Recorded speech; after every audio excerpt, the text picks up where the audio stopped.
Salut à tous, c'est Lutin pour la Société des Jeux. Alors je suis en mode estival, on se retrouve tous les 15 jours pour le sociofinancement. La chasse aux monstres, la chasse aux œufs de dragon, pour faire des recettes mais aussi des négociations et d'autres projets, on regarde ça tout de suite.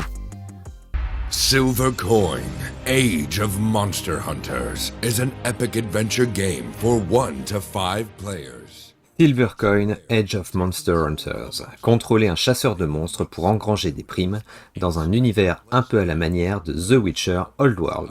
La licence en moins.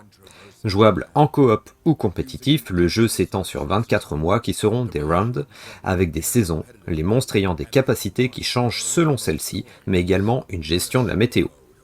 Cela change pas mal la donne et c'est un point fort du jeu. J'aime le principe de sélection du personnage qui est une enchère avec le lieu et des bonus de départ avec des ressources en moins en contrepartie. Le jeu semble complet avec de la cueillette pour obtenir des bonus, des points faibles à trouver sur les monstres, une gestion de réputation et bien sûr des améliorations de personnages. Le but est tout de même à la fin d'être le chasseur le plus riche. Alors 85€ pledge de base hors taxe et la version française vient d'être annoncée, localisée par Légion Distribution. Je trouve le jeu intéressant, on peut s'y pencher, à voir selon vos finances.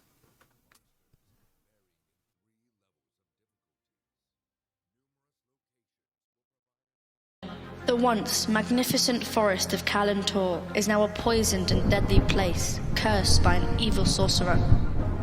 Many dreadful creatures now dwell there, and few dare travel its eerie paths. Are you among them, bold adventurer? Your quest.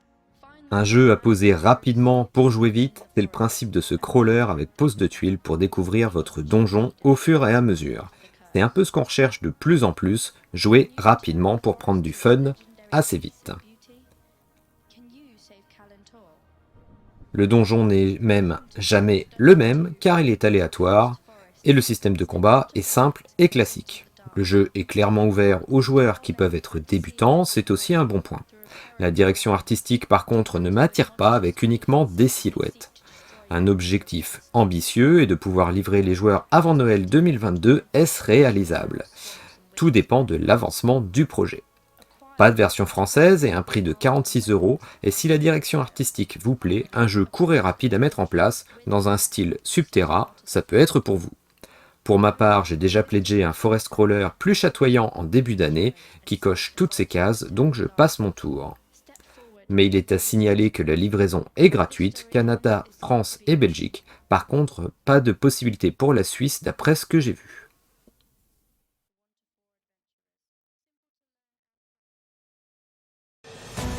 After a long journey, the king arrives into the city to rest and feast at the most prestigious tavern.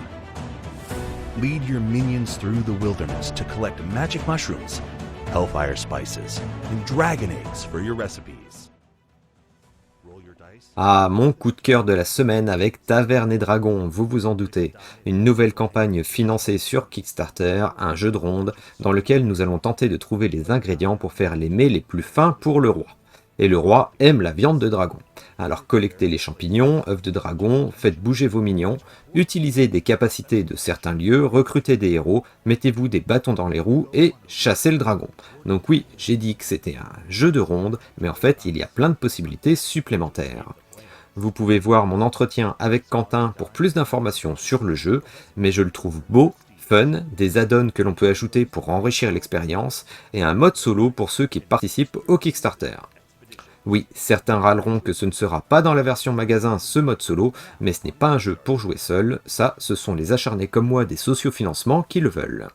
Un prix attractif à la vue du matériel que j'ai pu voir, des modules supplémentaires qui sont inclus dans le jeu, une équipe de Lord Raccoon sympathique et une discussion avec les backers pour les choix de nouvelles tavernes et de héros.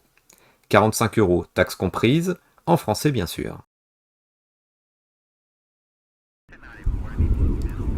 It's pretty gray and bleak outside today, but the weather doesn't compare to the storm that's brewing inside that plane.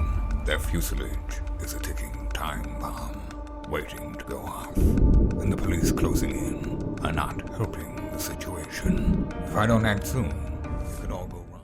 Hijacked est un jeu futuriste rappelant un peu Otage et Négociateur lorsqu'on l'aborde, mais il n'en est rien. Si vous vous penchez dessus, vous verrez une direction artistique et un plateau coloré que je trouve un petit peu raté, fourre-tout, mais pas forcément désagréable. Par contre, l'aspect BD des cartes me plaît énormément. La mécanique du jeu me semble intéressante, avec du placement de dés dans le but que les terroristes échangent des choses contre les passagers. Un mécanisme de cartes que l'on retourne, évitant une part d'aléatoire dans une rivière cachée, une piste sur laquelle la police avance, pendant que vous gagnez du temps, c'est bien pensé. Le prix de 44 € hors taxe, ce n'est pas énorme, mais en ajoutant taxes et frais de port, je ne suis pas convaincu. Il n'y a pas le petit plus qui me ferait basculer. In Rise of Empire, 2 players will wage war as either the Industrious Trade Federation or seceding Star Empire in the game's first ever Legacy-style campaign, spanning 12 unique missions. Alors je pensais pourtant passer la mode de ressortir un jeu en version Legacy, mais Star Realms le fait actuellement sur Kickstarter. Effectivement, une extension autonome pour 2 joueurs, dans laquelle vos actions changeront définitivement le jeu pour vos futures parties. Et ça, je n'aime pas les autocollants collés sur mes jeux. De nouvelles factions pour un jeu de deck building et d'échange dans lequel vous attaquerez votre opposant et ses bases. Alors c'est du connu, c'est du classique, mais c'est bien réalisé, et la qualité du produit apparemment était pas mal dans le jeu de base. 12 scénarios dans cette campagne héritage, avec cette extension qui sera compatible avec le reste du jeu, et avec enfin de vrais compteurs de points. 59 $ pour cette extension autonome héritage, hors taxe bien sûr.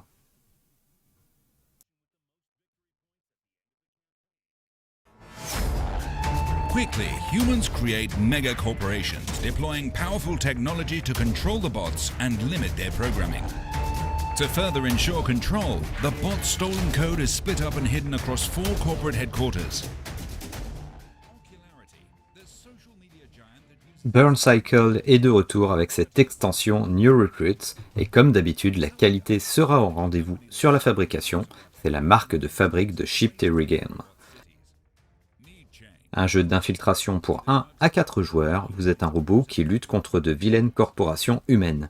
Un jeu de placement de dés qui n'a pas forcément plu à tout le monde, plus simple et plus rapide pourtant à appréhender que Too Many Bones, mais apparemment moins réussi. Je n'ai pas vraiment d'avis là-dessus, n'ayant pas pu l'essayer. Alors, cette extension propose de nouveaux ennemis, de nouvelles recrues à jouer, de nouvelles corporations et un module de bot pour varier un peu plus l'expérience. L'add-on seul est au prix de 45 $ hors taxe et avec des frais de port de 35 $ pour le Canada et la Suisse et 25 $ pour l'Union européenne, je préfère ne pas m'éterniser sur le sujet.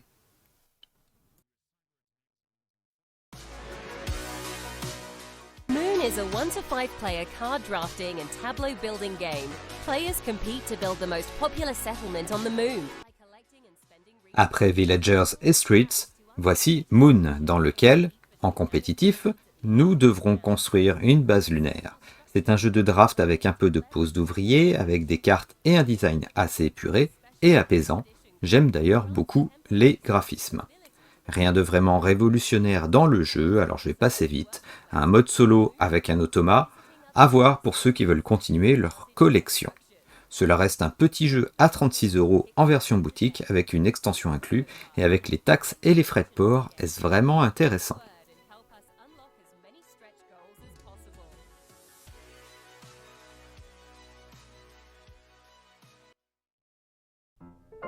Welcome to the Isle of Trains, where all the best conductors come to build and run our famous locomotives. You'll need to get to work right away if you're to be remembered as the greatest operator of all time. Introducing Isle of Trains, All Aboard, an engine-building card game that has you... Alors on fait du neuf avec du vieux, on ressort Isle of Trains dans une version plus sexy et des améliorations. Un jeu de création de moteur, les retours que j'en ai, c'est que c'est rapidement le moteur qui tournait tout seul et on déroulait la partie. Apparemment là il y a eu des ajustements, ce n'est pas que du cosmétique, un module de passager s'ajoute au jeu et un mode solo, mais qui reste un mode dans lequel il faut battre son score. 23 € et pas de surtaxe apparemment, 29 pour avoir les meeples, le sac et d'autres bonus.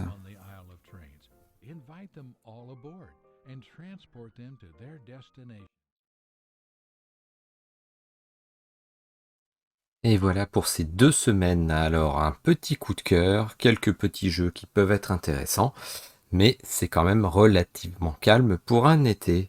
Donc je vous dis à dans 2 semaines car je repars un petit peu en vacances. Allez, salut tout le monde dans la Société des Jeux.